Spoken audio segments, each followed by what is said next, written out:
Iya banget Mas, bulan Agustus ini kan tanggal 12 itu kan operasi, kebetulan saya juga membina beberapa koperasi. Kemudian juga 14 Agustus itu biasa kita juga melaksanakan acara untuk buka. Dan kemudian ya mendekati 17 banyak banget Mas acara di daerah. Ini juga saya tidak berada di Jakarta ya, artinya meskipun masih di wilayah Jawa Barat gitu, tapi kan artinya tidak ada di Jakarta. Repot Mas kalau minggu-minggu ini, dan saya kira tidak rasanya kemudian ketika kami juga bertiga itu menyiapkan istimewa untuk Republik ini dalam rangka 80 tahun usia kemerdekaan Indonesia. Kita menyiapkan buku putih ya, Jokowi's White Book, nanti akan di launching, soft launchingnya tanggal 17 Agustus. Nah, jadi kita nggak saling mengganggu Mas gitu, mendekati, dan mungkin kita akan sampai nanti pada saat melaksanakan pemanggilan itu, dipanggil itu nanti setelah 17 Agustus kan waktunya panjang dan banyak Mas. Masih ada hari esok Mas gitu. Jadi biarkan saja, kemudian silakan diatur, dan meskipun juga menyarankan mungkin setelah hari Rabu, mungkin Kamis minggu depan atau saya kira waktu yang baik supaya semua juga sudah bisa dilaksanakan. Itu Mas. Ya, artinya cuma mundurnya berapa hari nih Mas Roy? 1 hari aja ya? Oh enggak, mundurnya kan hari bulan, maksudnya Kamis minggu depan, gitu. Saya kan hari kan besok ya, dalam tanggal saya 12 itu besok. Kemudian mendekati tanggal 17 Agustus, mendekati peringatan proklamasi kan banyak banget Mas. Baik. Acara 16 Agustus tuh biasanya juga kita ada renungan ya, renungan sih. Kemudian 17-nya juga acara kan, 18-nya kita libur nasional ya. Tapi setelah itulah. Baik, kita ke Bung Yakub. Bung Yakub, Anda melihat apa yang dilakukan oleh Mas Roy Suryo ini akan ada penundaan. Tanggapan Anda seperti apa nih, Bung Yakub? Iya, tentunya kami melihatnya ini merupakan hak Mas Roy dan rekan-rekan semua, para pihak yang terlapor atau para saksi yang dipanggil oleh para penyidik ya. Jadi itu merupakan memang hak untuk tentunya jika memang berhalangan hadir dan sebagainya, silakan saja disampaikan. Untuk nanti para penyidik lah di Polda Metro Jaya yang menilai apakah penundaannya ini memang wajar, patut, dan akan diberikan penundaan dan menyikapinya seperti apa. Namun yang kami tetap mengharapkan tentunya seluruh pihak, bukan saja pihak yang sekarang baru dipanggil, tapi pihak-pihak yang akan mungkin nanti dipanggil ke depannya juga tetap menaati proses hukum yang berlaku, karena khususnya klien kami pada saat penyelidikan di Barreskrim, di mana klien kami di situ malah yang sebagai teradunya juga hadir, walau di tahap penyelidikan kan tidak ada kewajiban padahal. Nah, ini kan sudah tahap penyelidikan, jadi ya kami mengharapkannya seperti itu. Walaupun kembali lagi, kalau memang tadi ada penundaan, itu kan merupakan hak Mas Roy dan yang lain tentunya Mas. Ya, Mas Roy, ini kan Anda akan datang setelah upacara 17 Agustus, mungkin setelah tanggal 18 begitu ya. Ini apakah merupakan langkah-langkah yang cukup strategis bagi Anda dan pihak terlapor yang lain untuk mempersiapkan berbagai macam fakta-fakta baru jika nanti diperiksa di Polda Metro Jaya? Saya kira tidak ada hubungannya dengan yang lain ya. Ini teknis hanya karena kebetulan ganti upacara peringatan 17 Agustus itu aja ya. Jadi artinya tidak ada hal lain. Mempersiapkan fakta-fakta baru saya kira tidak juga ya. Kalau dikatakan kita mempersiapkan ya, kita memang lagi concern menyiapkan sebuah buku putih ya untuk nanti kita launching tepat pada tanggal 17 Agustus ya gitu, soft launchingnya. Jadi saya kira tidak ada hal lain selain soal teknis ya. Ini hanya soal teknis, memundurkan jadwal saja, dan pasti kami hadir, pasti akan hadir ya. Dan itu kami juga menulis dalam surat itu alternatif untuk menunda ya, alternatif kami datang hari Kamis tanggal 21 Agustus ya. Itu clear ya, supaya jelas dan supaya juga Polda penyiapannya juga bagus. Jadi saya kira kita saling menghormati, dan saya akan tetap datang ke Polda Metro ya gitu. Tidak kemudian Polda Metro harus datang ke tempat saya di Jogja gitu, enggak ya gitu.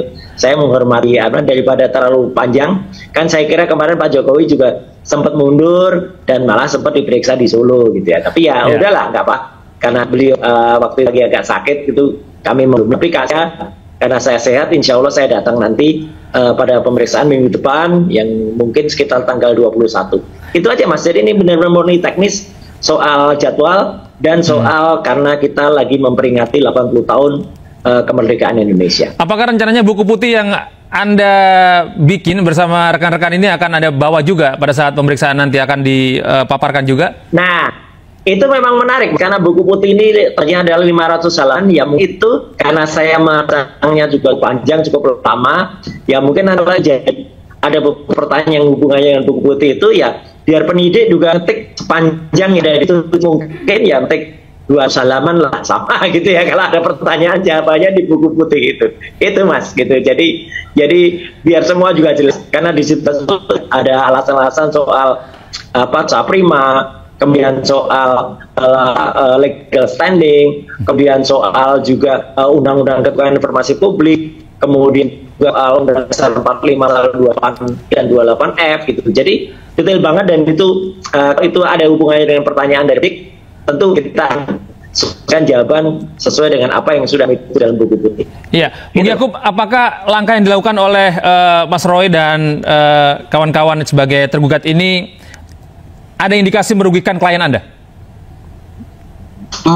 Kami melihatnya tentunya kembali lagi itu merupakan hak seluruh saksi yang diperiksa nantinya. Jika dalam memberikan keterangan mereka ingin mengatakan apapun untuk dimasukkan ke dalam BAP mereka, itu kan pasti merupakan hak, dan nanti tinggal para penyidik lah yang menilai apakah yang mana yang relevan dan mana yang manakah yang memang. Kalau kami kan dari sisi pelapor Mas, dari sisi pelapor tentunya kami berharap bahwa laporan kami ditindaklanjuti sebagaimana mestinya, karena pada saat kami memasukkan laporan itu kan kami sudah melakukan kajian-kajian dan kami mempercayai bahwa memang laporan tersebut berdasar dan telah memenuhi unsur.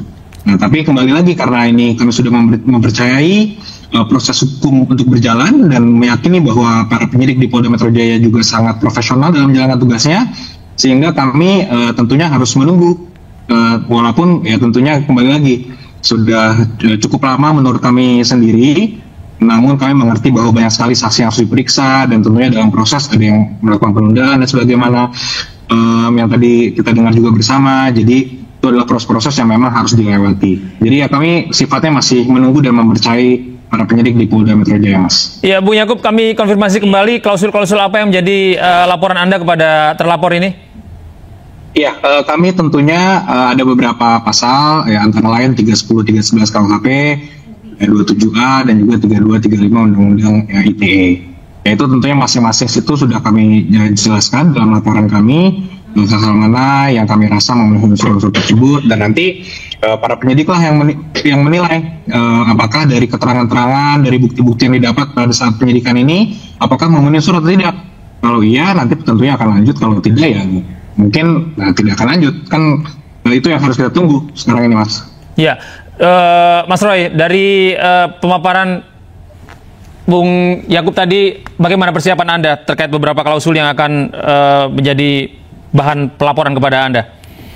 Ya, terima kasih Bung Yakub ya. Jadi artinya terima kasih juga. Jadi artinya begini, ada strategi apapun yang kita sama sebenarnya. Kalau tanggal 7 Agustus ya mungkin kita sudah ya. Tapi karena ada 7 Agustus dan beberapa di antara kawan kami, misalnya Pak Rosta, itu juga saya aktif ya. Dia koordinator lapangan, jadi dia harus mempersiapkan juga misalnya acara untuk cerita Pondok Pohon Pinang gitu misalnya. Dia harus menyiapkan kayak gitu di daerahnya. Jadi ya saya kira itu harus kita hormati karena toh kita sama-sama ingin memperingati ya 10 windu usia kemerdekaan kita, dan angka depan itu kan usia gitu untuk kita peringati, dan kita tidak lewatkan peringatan 80 tahun merdeka. Jadi ini benar teknis ya soal itu, dan pasti banyak saya yang menang. Mungkin kita hormati penyidik juga. Penyidik kan pasti juga banyak yang ingin merayakan 80 tahun kemerdekaan di daerahnya. Setelah itu, ya ayo kita tuntaskan kasus ini dengan bagus, apalagi dengan Pak yang baru ya di Kapolda Metro, Pak Irjen Asep ya. Itu moga-moga semuanya nanti akan. Baik, terima kasih. bicara payung hukum Bang, kemarin juga ada sebagian salah satu media mainstream lah, Iya. dilaporkan juga. Kalau mass media di mainstream juga dilaporkan, gimana Bang?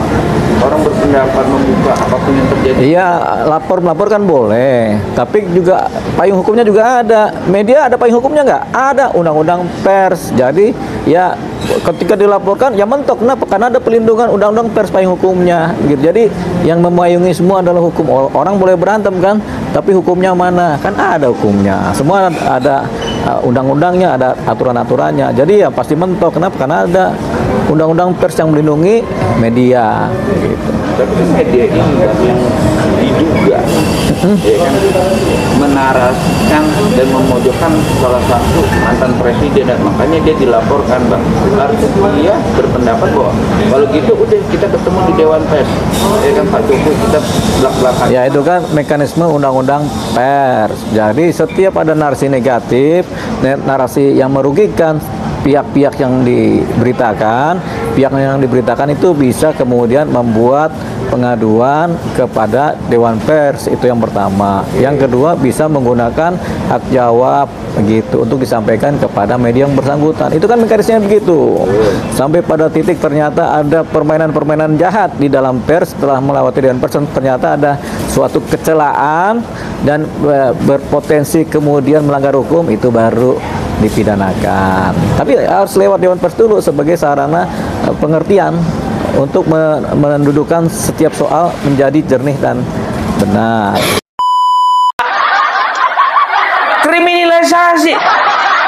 Kriminalisasi Mahani, kriminalisasi banyak kali kamu kriminalisasi. Bapak itu digaji untuk ngurusi kami. Itulah kata-kata yang paling indah, yang pernah kudengar dari seorang Rismo. Komnas HAM digaji untuk ngurusi orang ini.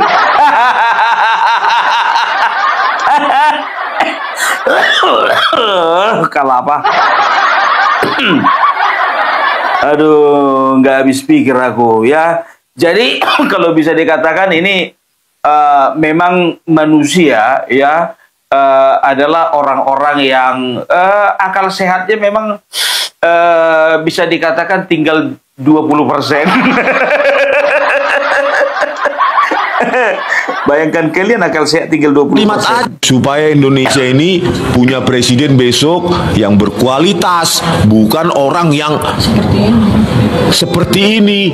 We walk the talk, not only talk the talk. Ya, harusnya jauh lebih smart, lebih pintar, bijak daripada seorang Rismon yang nobody. Ini menyelesaikan satu kalimat aja, kausalitas kalimat satu ke kalimat dua aja nggak bisa kok. Lapet, emang jadi presiden itu cuman urusan menyelesaikan masalah, menyelesaikan kalimat. Nah itulah, jangan bandingkan Bapak Joko Widodo sama kau. Harusnya lebih smart, lebih pintar, lebih bijaksana. Memang itu kenyataannya, beliau lebih bijaksana daripada kau. Dibandingkan dengan otakmu, otak si Roy, otaknya si Kurnia, otak semua, otak kalian dikumpul jadi satu, belum bisa mengalahkan otaknya Bapak Joko Widodo. Belum bisa. Nggak sanggup nalar kalian itu, nggak sanggup.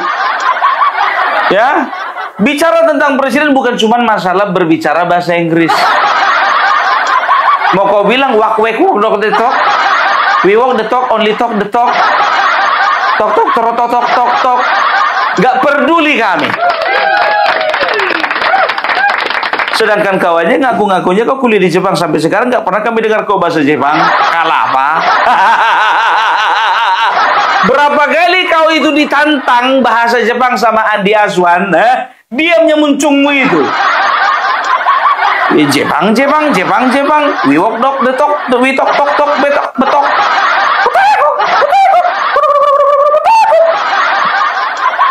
Kok kira pekerjaan seorang presiden cuma menyelesaikan dari satu kalimat ke kalimat yang lain? Lapet. Susah. Jangan nanti kebanyakan apa, nanti datang orang loh dibilang orang gila. Jangan lewat ke depan rumah kami ya, nanti bisa bahaya kok.